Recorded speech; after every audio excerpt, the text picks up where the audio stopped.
সুপ্রিয় নবম এবং দশম ও এসএসসি পরীক্ষার্থীরা, তোমাদেরকে সুস্বাগত। আশা করছি তোমরা সবাই পড়ালেখা নিয়ে ব্যস্ত। যেহেতু সামনে পরীক্ষা, তোমরা অবশ্যই মনোযোগ দিয়ে পড়াশোনা করবে। আজকে আমি তোমাদের গণিত বইয়ের অনুশীলনী 13.1-এর 7 নম্বর প্রশ্নের সমাধানটা তোমাদেরকে করে দেখাই দিচ্ছি। প্রশ্ন নম্বর 7, 4 + 7 + 10 + 13 ধারাটির কোন পদ?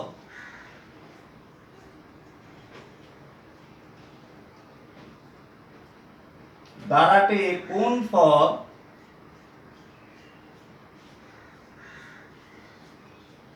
301? শিক্ষার্থীরা, তোমরা লক্ষ্য করো, এটি প্রথমে তোমাকে নির্ণয় করতে হবে এটি কোন ধরনের ধারা। এটি হচ্ছে একটি সমান্তর ধারা।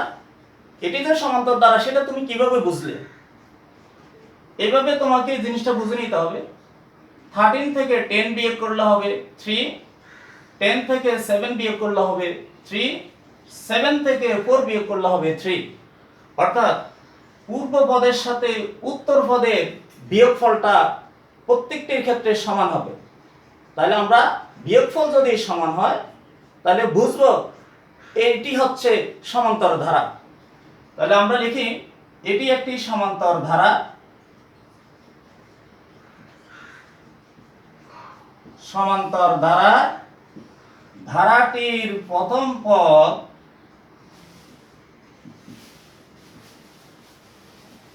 is equal to 4, সাধারণ অন্তর ডি।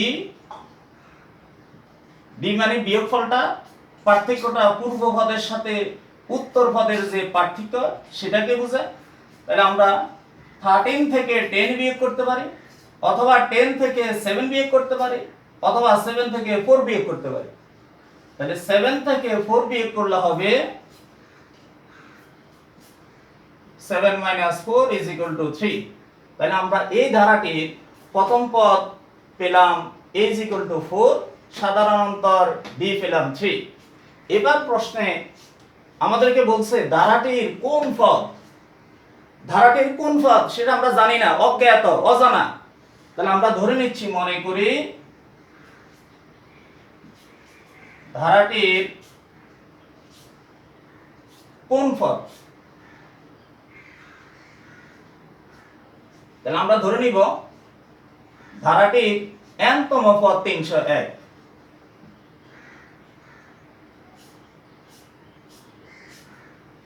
n-তম পদ =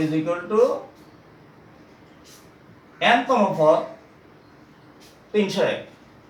আমরা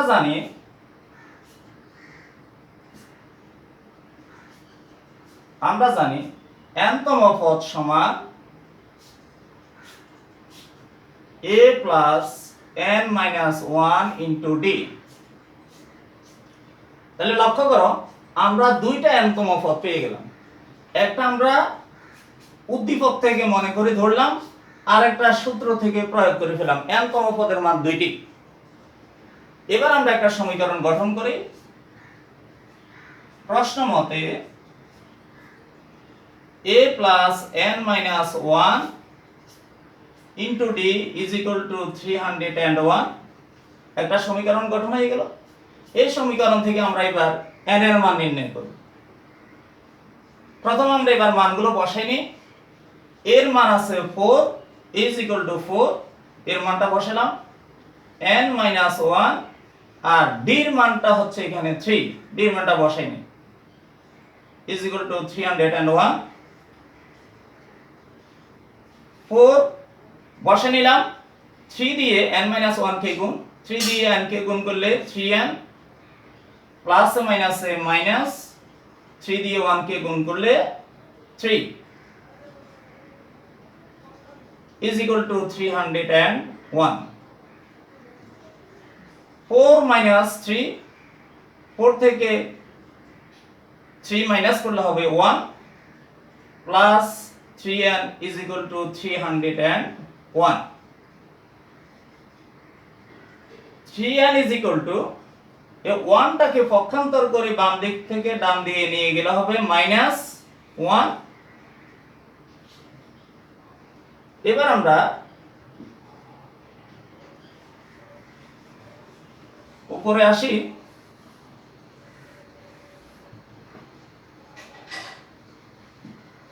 3n ইজ ইকুয়াল টু 301 থেকে 1 বিয়োগ করলে হবে 300 n এর মান যখন আমরা নির্ণয় করব তখন এই 300 কে 3 দ্বারা ভাগ, 300 কে 3 দিয়ে ভাগ করলে হবে 100।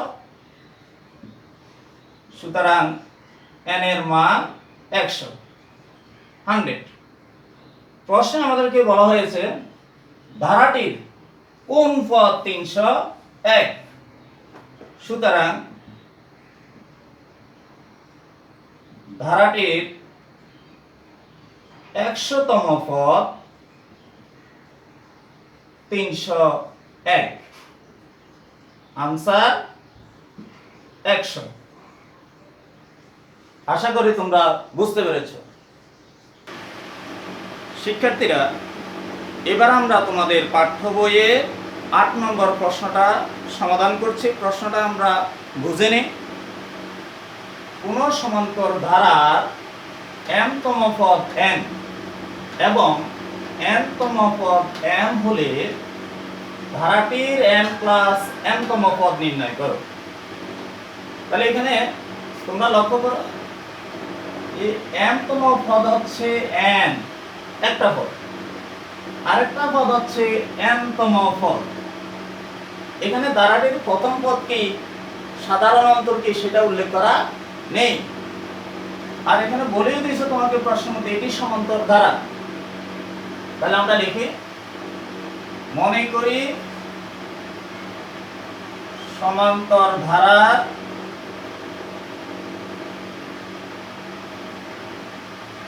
প্রথম পদ a,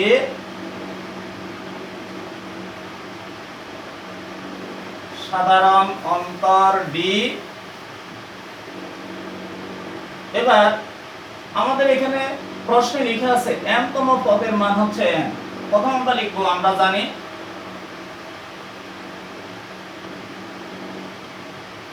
m-তম পদ সমান a plus m minus 1 into d। এটা আমরা n-তম পদের সূত্র থেকে পেলাম। আবার n-তম পদের সূত্র হচ্ছে a plus n minus 1 into d। এটি হচ্ছে n-তম পদের সূত্র। m-তম পদের মান এত, a plus m minus 1 into d, আর n-তম পদের মান হচ্ছে a plus m minus 1 into d। আমরা দুইটা পদের মান বের করছি, একটা হচ্ছে m, একটা হচ্ছে n। এবার আমরা প্রথম শর্ত মতে দিয়ে একটি সমীকরণ গঠন করি। প্রথম শর্ত মতে a plus m minus 1 into d, এটি m-তম পদ। উদ্দীপকে আবার উল্লেখ করা আছে m-তম পদের মান n। এটি একটা সমীকরণ গঠন হয়ে গেল। দ্বিতীয় শর্ত মতে দিয়ে আমরা আরেকটি সমীকরণ গঠন করতে পারি। আমরা এখানে নির্ণয় করছিলাম a plus n minus 1 into d, এটি হচ্ছে n-তম পদ। আবার উদ্দীপকে উল্লেখ করা আছে n-তম পদের মান হচ্ছে m। তাহলে আমরা আরেকটি সমীকরণ গঠন করব। এবার আমরা 1 নম্বর সমীকরণ থেকে 2 নম্বর সমীকরণ বিয়োগ করি। 1 নং সমীকরণ থেকে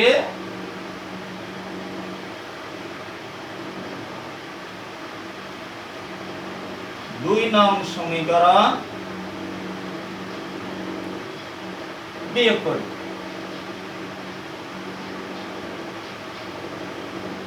এবার আমরা বিয়োগ করে 1 নম্বর সমীকরণ হচ্ছে a plus m minus 1 into d is equal to n, 1 নম্বর সমীকরণ। 2 নম্বর সমীকরণ হচ্ছে a plus n minus 1 into d is equal to m। উপরেরটা হচ্ছে 1 নম্বর, নিচেরটা হচ্ছে 2 নম্বর। এবার আমরা সমীকরণ বিয়োগ করব। বিয়োগের ক্ষেত্রে তোমাদেরকে মনে রাখতে হবে চিহ্ন পরিবর্তন করতে হবে। এর আগে আছে এখানে প্লাস, এটি হয়ে যাবে মাইনাস। n এর আগে এখানে প্লাস আছে, এটিও হয়ে যাবে মাইনাস। m এর আগে আছে এখানে প্লাস, এটিও হয়ে যাবে মাইনাস। এবার a বিয়োগ চলে গেল। m minus 1 থেকে n minus 1 বাদ যায় না, এজন্য আমরা বসাই নেব m minus 1 into d minus, এই n এর আগে এখানে মাইনাস আছে, এজন্য মাইনাস হবে। এরপরে আমরা যেহেতু এটা বিয়োগ যাচ্ছে না, এটা নিচে লিখে নিব n minus 1 into d is equal to, এবার উপরে n minus m থেকে n minus m আমরা বিয়োগ করব। এই বাম দিকে দুইটি সংখ্যার মধ্যে এবার d কমন নিই। d সামনে কমন নিয়ে আসলে এখানে থাকবে m minus 1, এরপরে মাইনাস, এই মাইনাস বসে নিলাম। আবার এই d টা সামনে কমন নিয়ে আসলে এখানে থাকে n minus 1।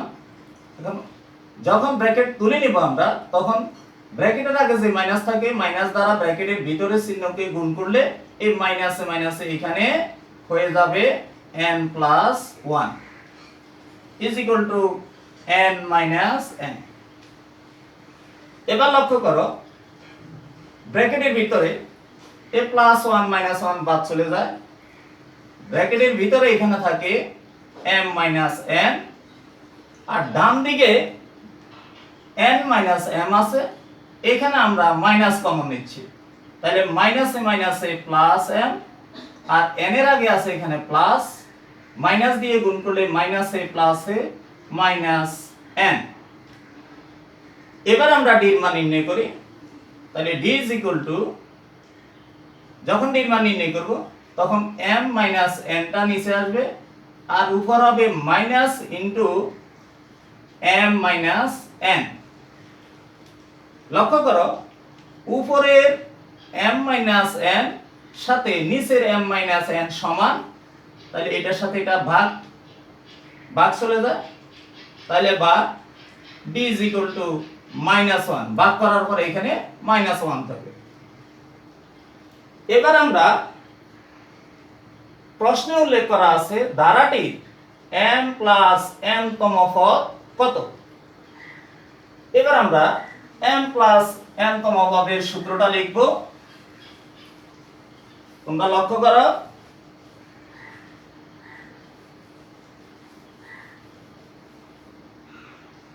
তাহলে এবার আমরা সূত্রটা লিখি। সুতরাং m plus n তম পদ সমান a plus m plus n minus 1 into d। এটি হচ্ছে আমরা এর আগে শিখছি n তম পদের সূত্র হচ্ছে a plus n minus 1 into d। তোমরা এর আগে সূত্রটা শিখছো, n তম পদের সূত্র হচ্ছে a plus n minus 1 into d।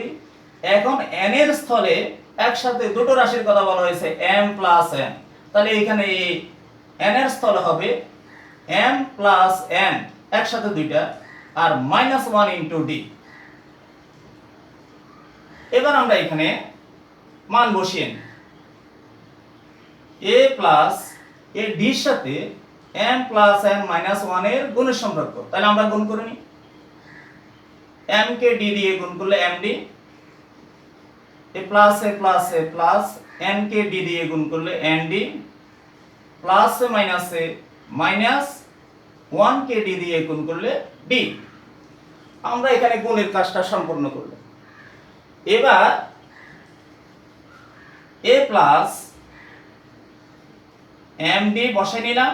শেষে যে d আছে পিছনের d টাকে আমরা এখানে মাঝখানে নিয়ে আসলাম, এরপরে প্লাস nd। অঙ্ক করার সুবিধার জন্য আমরা একটু সাজিয়ে লিখলাম। এবার a বসাই নিলাম। এই মাঝখানের দুটো রাশির মধ্যে plus M D minus D, এই দুটো রাশির মধ্যে আমরা ডি কমন নিচ্ছি। ডি কমন গেলে এখানে এই ডিটা আমি এখানে কমন নিলাম, এম ডি থেকে ডিটা কমন নিয়ে আসলে এখানে থাকে এম প্লাস এ মাইনাস এ মাইনাস, এই ডিটার সামনে কমন নিয়ে আসলে এখানে থাকবে 1। আমরা এটাকে সামনে নিয়ে কমন নিতে পারতাম এইভাবে, এই দুটো সংখ্যার মধ্যে ডি কমন নিই, তাহলে এম ডি থেকে ডি কমন গেলে হবে এম, আবার ডি সামনে কমন নিয়ে আসলে এই জায়গায় থাকবে -1, এইভাবে লিখলেও হবে। আর পিছনের যে n প্লাস ডি আছে n প্লাস ডি বসে নিলাম। এবার আমাদের 1 নম্বর সমীকরণে লেখা ছিল, 1 নম্বর সমীকরণে লেখা ছিল a plus m minus 1 into D, তার মান হচ্ছে এটার মান হচ্ছে n। সমীকরণ 1 এর মধ্যে লেখা ছিল, সমীকরণ একটা ছিল এরকম a plus m minus 1 into D is equal to n। এটি ছিল আমাদের 1 নম্বর সমীকরণ। এই 1 নম্বর সমীকরণ থেকে আমরা a plus n minus 1 into D এটার মানটা n বসে নিলাম। এই পর্যন্ত 1 নম্বর সমীকরণের মান n, আর প্লাস এখানে আছে n d, n এর স্থলে n বসালাম, আর d এর মান আমরা এখানে পূর্বেই নির্ণয় করে রাখছি -1, এই d এর মান এখানে আমরা -1 বসে নিলাম n। এবার আমরা -1 এর সাথে n এর গুণের সম্পর্ক গুণ করে নিই, প্লাস মাইনাসে মাইনাস, n দিয়ে 1 কে গুণ করলে n is equal to n থেকে n মাইনাস করলে 0। তাহলে আমরা কি পেলাম, ধারাটি m প্লাস n তম পদ কত, সুতরাং আমরা লিখব ধারাটি m প্লাস n তম পদ 0 আনসার। প্রিয় শিক্ষার্থীরা, আশা করছি তোমরা আজকের এই দুটো সমস্যা আমরা সমাধান করলাম, তোমরা অঙ্ক দুইটা বুঝতে পেরেছো। তোমরা বাসায় এগুলো বারবার চেষ্টা করবে, তাহলে তোমরা এই সমান্তর দ্বারার অঙ্কগুলো অতি সহজে বুঝতে পারবে। আগামীতে আমি আবারও তোমাদের এই অধ্যায় থেকে অঙ্কের সমস্যাগুলো কিভাবে সমাধান করা যায় সেটি আমি তোমাদেরকে পরবর্তী ক্লাসে আবার তোমাদেরকে বুঝিয়ে দেব। আজকে এই পর্যন্ত, আল্লাহ হাফেজ।